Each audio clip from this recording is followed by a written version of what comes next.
Hi, I'm Scott Starratt with Starratt Wealth Management. So, part two of this month's discussion is going to be focused, I should say, on AI and the benefits of AI and kind of the basics on what we're seeing out there now. Um, from an investment point of view, of course, AI has been driving markets for the last few years. Really, it's only been the last little bit that you've seen the speed of this technology really speed up. But from a model portfolio point of view, we still do have AI tech exposure. It has gone down as a percentage of the portfolio over time as the managers, even those that spend a lot of time with AI, are decreasing their weightings. That being said, I think, and you'll see after this discussion, I think it's going to be more and more of an important part of our life. AI, as we know it right now, is for the most part large language models, LLMs. So this would be ChatGPT, Claude, which is an Anthropic product, Copilot from Microsoft, which essentially uses ChatGPT, Grok, which is XAI's, which is Elon Musk's company. And so, a lot of you, in talking to you, are using these now. They're fantastic, right? They're essentially enhanced search. You can type in, I want to go, buy a car, and it'll go and pull a whole bunch of data and tell you exactly what you're looking for, as long as you give it all the information that it requires from the standpoint of your personality, what you're looking for, price point, all that stuff. But it'll do a lot of the work for you and give you a whole bunch of data. So it'll scour the internet, scour a whole bunch of websites, and give you a whole bunch of data. It'll also, if you upload some maybe legal documents, it'll go through the legal documents and pull out information that is important. So that even though that's changing literally week by week, Mark Schmel, who runs the Fidelity Global Innovators Fund, has actually said that in his opinion, what he's hearing is that Anthropic, which again created Claude, is growing at 30% week over week. So we aren't talking month over month or year over year, but 30% improvement week over week. So the speed of even the basic LLM kind of modeling is extraordinary. The second one that we're just starting to hit right now is what they call agentic AI. So that's the creation of an agent in order to get the agent to go out and do things for you. So think of LLMs or ChatGPT as giving you all the data, and then you have to go execute on whatever it wants you to do. So if it says, yep, you should buy this type of car, you go to the dealership, and although it may tell you which dealership to go to that offers some pretty good deals, you go to the dealership and you purchase the car.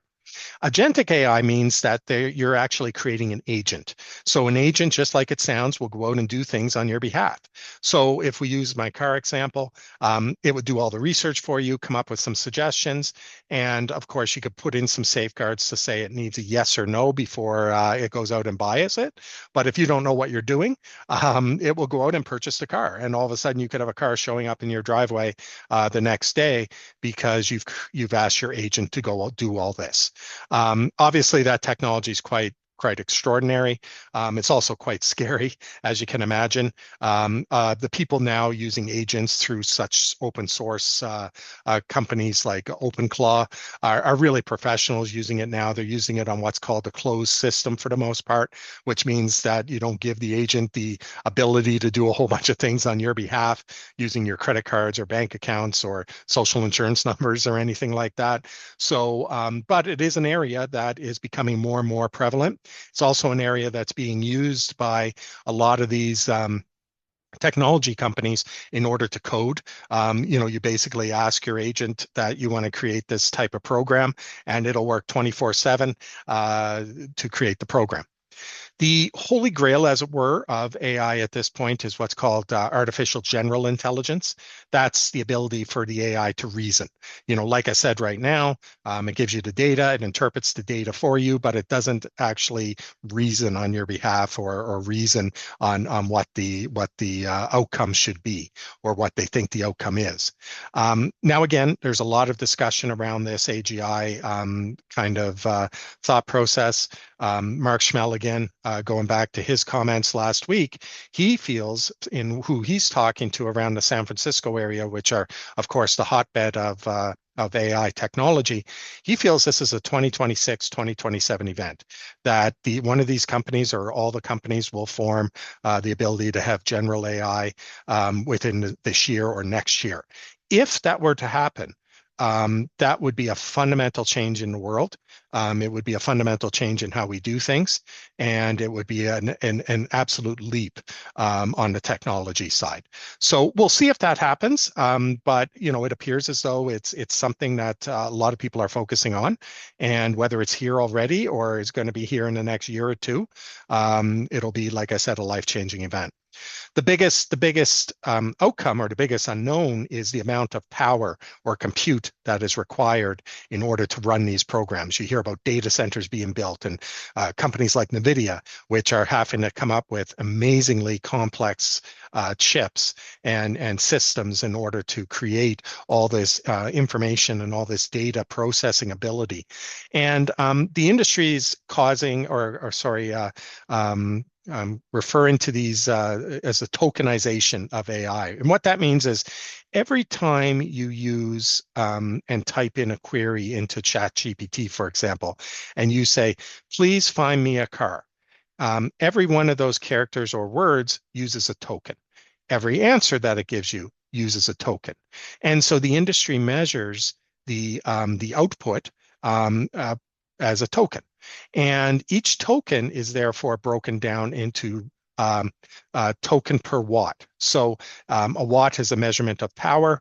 And so if we can get one token equals 1 watt, that would mean that it takes 1 watt of electricity or power in order to generate a token of information or a token of processing.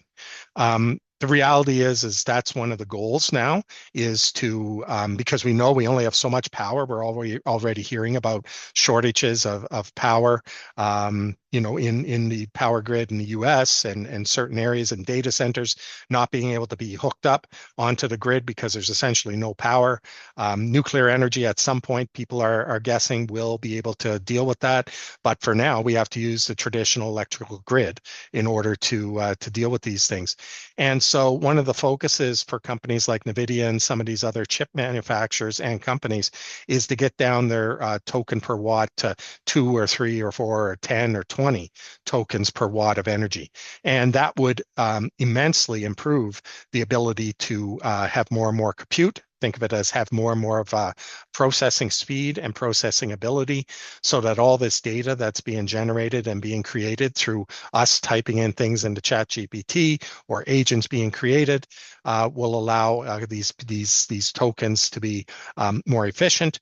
And again, it's one of the focuses now because at some point we're going to be constrained that there's just not enough power to deal with all the abilities out there to have all this data being synthesized or being shown to us. So again, this is a very, very much a new area. But the one thing I wanted to just, I guess show is it's a real thing. It is something that is going to be life-changing if it hasn't been already in the coming years. We will just fundamentally, the world will change because of this. The problem, as with all new technologies, is how do you make money on it? And there will be some winners and losers. There's a great debate. Hard Fork, which is a podcast from the New York Times, debates this all the time as to whether there will be a number of different AI providers or whether everybody will just go to the best one. Again, time will tell. But for right now, we're focused on trying to profit from this in a conservative way, and our managers are trying to do the same thing and avoiding the pitfalls that will happen with all new technology.